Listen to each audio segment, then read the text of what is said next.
Rocketry the Nambi effect. यह movie Nambi Narayan के जीवन की सच्ची घटनाओं पर आधारित है, जिसने देश को चुना और देश में उसे गद्दार घोषित कर दिया गया। उसका टैलेंट दिखाने का उसे मौका भी नहीं मिला। मूवी की शुरुआत में हमें नाम्बी नारायण के परिवार को दिखाया जाता है, जिसमें नाम्बी की पत्नी का नाम मीना है और उनके 3 बच्चे हैं। इस सीन में वह एक शादी ज्वाइन करने की जल्दबाजी में है। नाम्बी खुद मंदिर जाता है और उसका परिवार शादी में जाता है, तो उनके साथ बहुत बुरा व्यवहार किया जाता है और उन्हें शादी से बाहर फेंक दिया जाता है। नाम्बी को मंदिर से ही पकड़ लिया गया। इनके साथ ऐसा क्यों हुआ, यह आपको आगे पता चल जाएगा। और हमें दिखाया जाता है कि भारत ने एक प्रयास में ही मंगल मिशन को सक्सेसफुल साबित कर दिया तथा यह सब नाम्बी नारायणन के कारण ही सही साबित हुआ। फिर हमें वर्तमान का सीन दिखाया जाता है, जहाँ पर नाम्बी का इंटरव्यू लेने शाहरुख खान आए हैं तथा नाम्बी शाहरुख खान को जो बताते हैं वही स्टोरी आगे सुनाई जाती है। वे बताते हैं कि विक्रम साराभाई मेरे गुरु से भी बढ़कर मेरे पिता समान थे। हमें पास्ट के सीन को दिखाया जाता है, जहाँ पर अब्दुल कलाम और नाम्बी एक एक्सपेरिमेंट कर रहे होते हैं, जो कि कुछ ही पलों में असफल हो जाता है। फिर नाम्बी विक्रम साराभाई, जो कि इसरो के हेड हैं, को बताते हैं कि मुझे सॉलिड फ्यूल में एडमिशन मिल गया है, बट मैं लिक्विड फ्यूल के बारे में जानकारी हासिल करूंगा। कलाम उसे बताते हैं कि आपने सॉलिड फ्यूल को ठीक से पढ़ा ही नहीं और सॉलिड के एडमिशन से लिक्विड कैसे और क्यों पढ़ेंगे। तो नाम्बी उनको बताते हैं कि अगर हम ऐसे ही एक एक स्टेप धीरे धीरे चलते रहे तो कल बूढ़े हो जाएंगे और ये काम अधूरा रह जाएगा और भावी पीढ़ी पर छोड़ दिया जाएगा। हमारे पास टाइम कम है।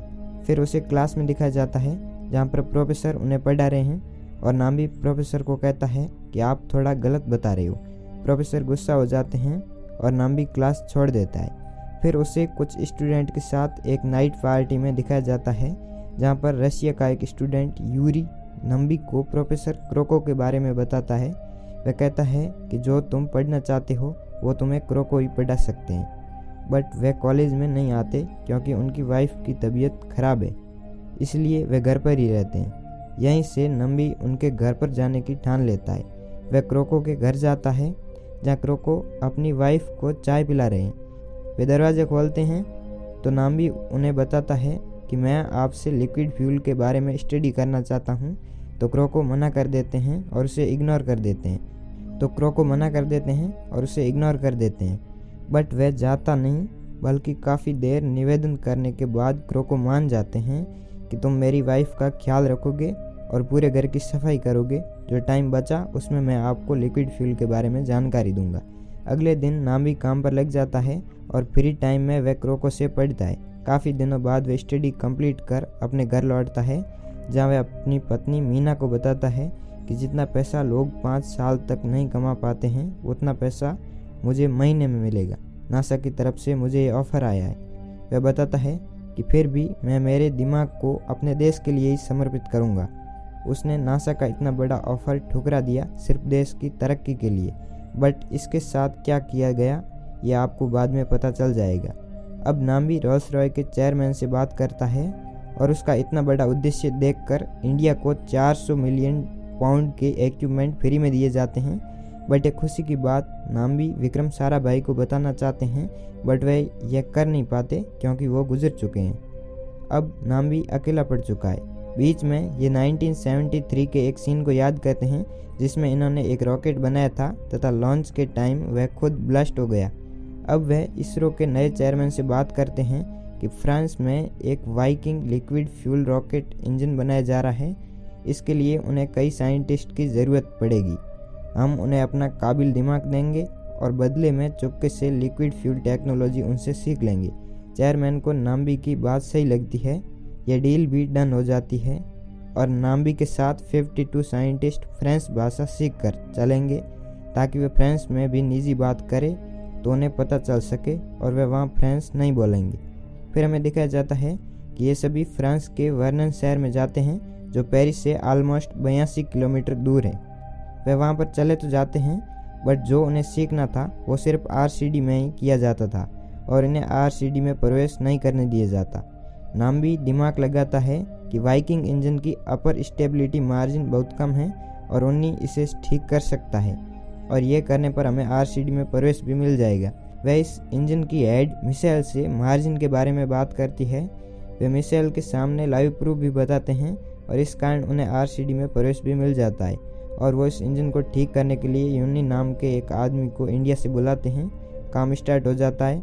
एक दिन उन्नी के फादर इन लॉ का कॉल आता है और कॉल नाम्बी उठाता है। वे बताते हैं कि उन्नी के बेटे की डेथ हो चुकी है, उसे घर आना पड़ेगा, बट नाम्बी उसे घर भेजना नहीं चाहता। इसके पीछे एक बड़ा कारण है कि अगर उन्नी घर गया तो उसका बेटा वापस नहीं आएगा, बल्कि इसरो के कई सालों की मेहनत बर्बाद हो जाएगी, क्योंकि आरसीडी में वह काम नहीं करेंगे तो उन्हें लिक्विड फ्यूल टेक्नोलॉजी के बारे में कैसे पता चलेगा। और घर नहीं गया तो कुछ दिन में ही इनके सालों की मेहनत रंग ला सकती है। इसलिए नाम्बी उन्नी को यह बात बताता नहीं है और कुछ ही दिनों में वाइकिंग इंजन की अपर स्टेबिलिटी मार्जिन ठीक कर दी जाती है और सभी खुश हो जाते हैं। लेकिन उन्नी के दोस्तों से उसे पता चलता है कि नाम्बी ने यह बात मुझसे छिपाई, इसलिए वह गुस्से में नाम्बी को थप्पड़ मारता है और उसे भला बुरा कहता है। फिर हमें प्रेजेंट का सीन दिखाया जाता है जहां पर नाम्बी नारायणन शाहरुख खान से कहते हैं कि फ्रांस से टेक्नोलॉजी सीखने के बाद भी हमारे पास इक्विपमेंट कम थे और काफ़ी सालों बाद हमें 60 लाख के बजट में ही एक इंजन तैयार करना पड़ा। उसका लॉन्च स्टैंड 1 करोड़ का था, जो कि इंडिया में अवेलेबल नहीं था, जिस कारण वे वापस इस इंजन को फ्रांस ले जाते हैं टेस्ट करने के लिए। टेस्ट स्टार्ट होता है। सभी लोग सोचते हैं कि इंडिया का रॉकेट इंजन ऑलमोस्ट 40-50 सेकंड तक ही चलेगा, बट उनके होश उड़ जाते हैं। वह इंजन 180 सेकंड तक चालू रहा और इंडिया का एक रिकॉर्ड बन गया कि इतने कम बजट में उन्होंने सबको लांघ दिया। वह इसका नाम विकास इंजन रखते हैं। इसरो के हर मिशन में इसी विकास इंजन का प्रयोग किया जाता था, मतलब नाम्बी के बिना पूरा इसरो अधूरा था। फिर नाम्बी शाहरुख खान को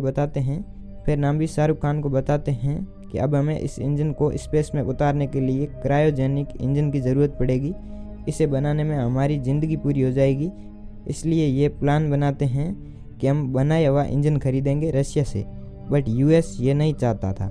इंडिया तक डायरेक्ट नहीं, बल्कि रशिया से पाक और पाकिस्तान से इंडिया लाने का प्लान बनाया जाता है, वो भी इंडियंस के द्वारा, क्योंकि ट्रांसपोर्ट में रशिया उनकी हेल्प नहीं कर सकता था। अब यूएस को भी पता चल जाता है कि इंडिया रशिया से कुछ इंजन ले जा रहा है, वो भी कम दाम में। वे फोर्स भिजवा देते हैं, इसलिए ये कुछ ही पार्ट्स ले जाते हैं और बाकी पार्ट्स रशिया भिजवा देगा। अब वापस इंडिया में उनका दर्दनाक स्वागत किया जाता है। कुछ दरिंदे नाम्बी को फंसाना चाहते हैं ताकि इसरो उबर न पाए।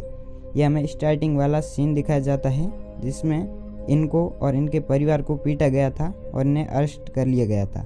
फिर स्टेशन में 3 लोग उससे मिलने आए हैं जो बताते हैं कि तूने मेरियन नाम की एक पाकिस्तानी लड़की के साथ बुरा व्यवहार किया तथा बाद में पाकिस्तान को इसरो की टेक्नोलॉजी बेच दी।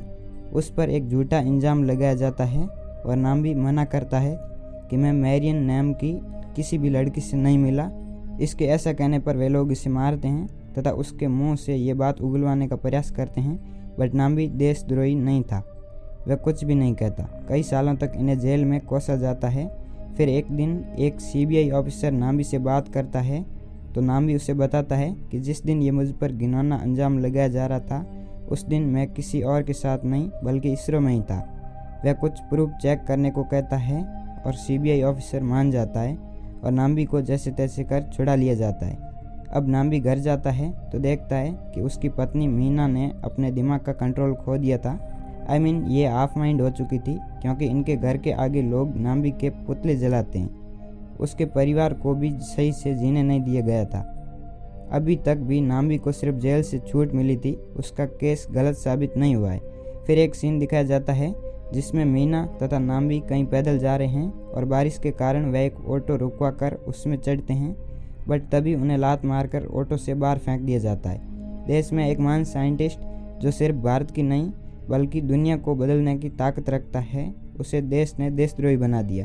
वह इसरो में जाते हैं तो उन्हें पता चलता है कि रशिया ने वो क्रायोजेनिक इंजन नहीं भेजा था।